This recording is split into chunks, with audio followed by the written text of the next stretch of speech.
मैं Sanjay Kumar, assistant professor in ABST। Statics में हमारा नेक्स्ट चैप्टर है वर्गीकरण, क्लासिफिकेशन।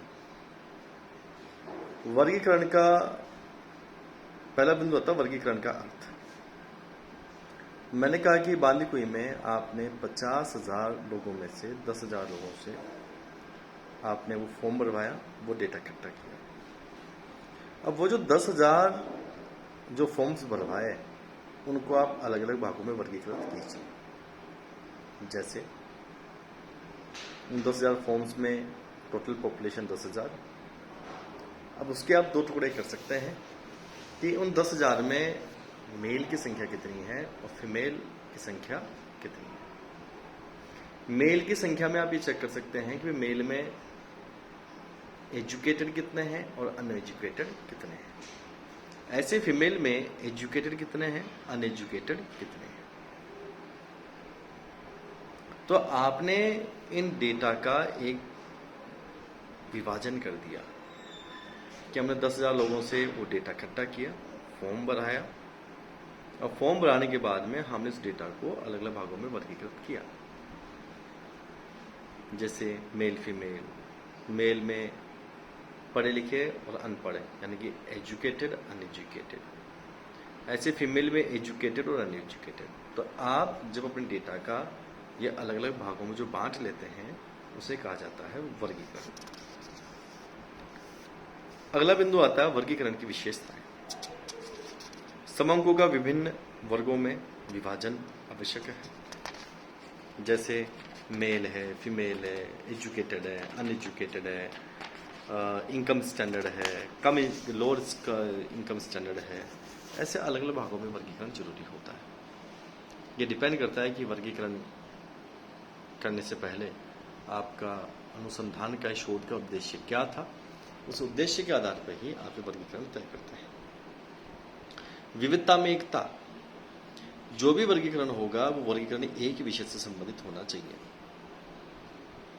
जैसे मैंने कहा कि भाई आपने बांदीकुई में 10,000 लोगों से वो डेटा इकट्ठा किया और आप शैम्पू की फैक्ट्री खोलना चाहते थे, तो उसी उद्देश्य के अनुसार उस 10,000 की संख्या का या डेटा का वर्गीकरण होना चाहिए ताकि आप उसे समझ पाएं। वर्गीकरण का आधार वास्तविक होना चाहिए, रियलिस्टिक होना चाहिए ताकि सही निष्कर्ष प्राप्त हो। और जो भी आप वर्गीकरण करेंगे वह वर्गीकरण असेंडिंग ऑर्डर में या डिसेंडिंग ऑर्डर में, आरोही क्रम में या अवरोही क्रम में कर सकते हैं। ये उसका चलता है। अगला आता है वर्गीकरण के उद्देश्य। पहला बिंदु है वर्गीकरण सरल और संक्षिप्त होना चाहिए।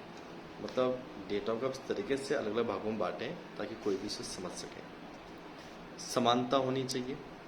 अगर आप शैम्पू की फैक्ट्री खोलना चाहते हैं और 10,000 डेटा अगर आपका बांदीकुई से है तो आप बांदीकुई के डेटा को ही इस्तेमाल करेंगे और जो उद्देश्य होंगे वो पर्टिकुलर शैम्पू की फैक्ट्री खोलने से संबंधित होने चाहिए। जो भी वर्गीकरण होगा वो तुलनात्मक वर्गीकरण होना चाहिए। जैसे मैंने कहा कि भाई 10,000 पुरुष है, 10,000 डेटा है। 10,000 के डेटा को आपने दो भागों में बांटा, मेल में और फीमेल में। तो तुलना हो गई कि यहाँ मेल पॉपुलेशन ज़्यादा है या फीमेल पॉपुलेशन ज़्यादा है। पारस्परिक संबंध होना चाहिए। पारस्परिक संबंध का मतलब ये होता है कि जो भी डेटा का वर्गीकरण होगा उसका उद्देश्य एक ही है कि उस वर्गीकरण के आधार पर आप ये निष्कर्ष निकाल पाए कि आपको शैम्पू की फैक्ट्री खोलने का डिसीजन कैसे लेना है। पारस्परिक संबंध स्थापित होना चाहिए, अपना हो गया बिंदु। पांचवा उद्देश्य है वैज्ञानिक तरीके से ये विश्लेषण होना चाहिए। और छठा, सारणी बनाने में आसानी होनी चाहिए। डेटा को आपने अलग अलग भागों में टुकड़ों में कर दिया। टुकड़े करने के बाद में आप उसका एक टेबल फॉर्मेट बनाएंगे। जैसे हमारी बैलेंस शीट बनती है ना, वैसे एक टेबल फॉर्मेट होना चाहिए।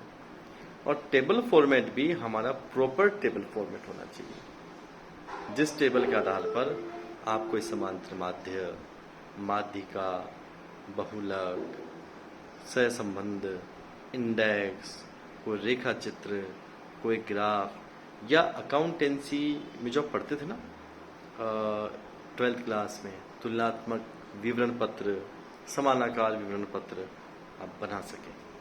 इसलिए टेबल आपकी सिंपल होनी चाहिए, यानी वर्गीकरण ऐसा हो कि टेबल बनाना आसान हो और टेबल के आधार पे आप विश्लेषण कर पाए।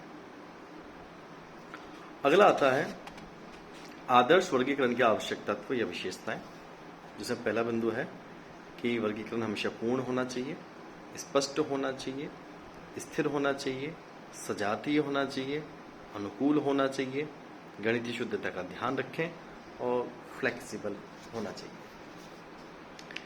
अगला बिंदु आता है वर्गीकरण के आधार, यानी वर्गीकरण हम डेटा का 4 प्रकार से करते हैं। पहला होता है भौगोलिक वर्गीकरण। आप रेलवे को देखते हैं, अगर रेलवे का डेटा अगर रेलवे बोर्ड इकट्ठा करता है तो रेलवे ने अपने रेलवे को भौगोलिक भागों में बांट रखा है। मध्य रेलवे, पूर्वी रेलवे, उत्तरी रेलवे, पूरा उत्तरी बीच में आ गया तो उत्तरी पूर्वी रेलवे। ऐसे हमारा क्या चलता है, हमारा नॉर्थ वेस्टर्न रेलवे चलता है। तो ये क्या हो गया, ये आपका हो गया भौगोलिक वर्गीकरण। एक होता है समयानुसार वर्गीकरण, जैसे जनसंख्या पॉपुलेशन में क्या होता है, एक साइड तो होता है ईयर कि 1980 में पॉपुलेशन कितनी थी, 1990 में कितनी थी, 2000 में कितनी थी। तो एक तरफ तो आती है पॉपुलेशन और एक तरफ आता है हमारा डेटा, मीन्स समयानुसार वर्गीकरण जिसमें ईयर मेंशन होना आवश्यक हो। एक आता है गुणात्मक वर्गीकरण, जिसमें गुणों के आधार पर बांटा जाए। जैसे गुणात्मक वर्गीकरण में क्या होता है कि जैसे आपने कहा कि 10,000 डेटा था हमारे पास में बांदीकुई का। अब 10,000 के आप टुकड़े कर लीजिए, मेल कितने हैं, फीमेल कितने हैं, एजुकेटेड कितने हैं, अनएजुकेटेड कितने हैं, उच्च आय वाले कितने हैं, मध्यम आय वाले कितने हैं, लोअर आय वाले कितने हैं। तो ये जो आपने डेटा को अलग अलग भागों में बांटा है, इसे कहते हैं गुणात्मक आधार पर वर्गीकरण। संख्यात्मक वर्गीकरण का मतलब होता है कि जैसे मैंने आपको क्लास में बताया थी, ग्रुप सीरीज होती है, जिससे आपने देखा भी था 0 से 10, 10 से 20, 20 से 30, 30 से 40। तो जब सूचना वर्गों के अंदर लिखी जाए, ग्रुप के रूप में लिखी जाए, तो उसे कहते हैं संख्यात्मक वर्गीकरण। इसके बाद में हमारा अगला बिंदु था इसमें श्रेणियों के प्रकार। श्रेणियों में थी व्यक्तिगत श्रेणी, और उसके बाद में थी खंडित श्रेणी और सतत श्रेणी। ये हमारी जो क्लासेस हुई थी उसमें मैंने आपको करवाया था। ये केवल एक रिवाइज चल रहा है ताकि आप वापस से इसे कर पाए। तो व्यक्तिगत श्रेणी में केवल एक एक्स होता है और एक सीरियल नंबर होता है। खंडित श्रेणी में एक्स और एफ होता है। सतत श्रेणी में ग्रुप और फ्रीक्वेंसी होती है। ये जो ग्रुप वाली श्रेणी होती है, जिसे आप सतत श्रेणी कहते हैं, इसके भी 2 भाग होते हैं, अपवर्जी और समावेशी श्रेणी। अपवर्जी श्रेणी का मतलब होता है जहां ग्रुप कैसे हो, 10 से 20, 20 से 30, 30 से 40, वो होती है अपवर्जी। और समावेशी कौन सी होती है, 10 से 19, 20 से 29, 30 से 39, 40 से 49, उसे कहते हैं हम समावेशी श्रेणी। इसके बाद आप इसमें 2 छोटे प्रश्न कर सकते हैं, खंडित श्रेणी और सतत श्रेणी में अंतर, अपवर्जी श्रेणी और समावेशी श्रेणी में अंतर।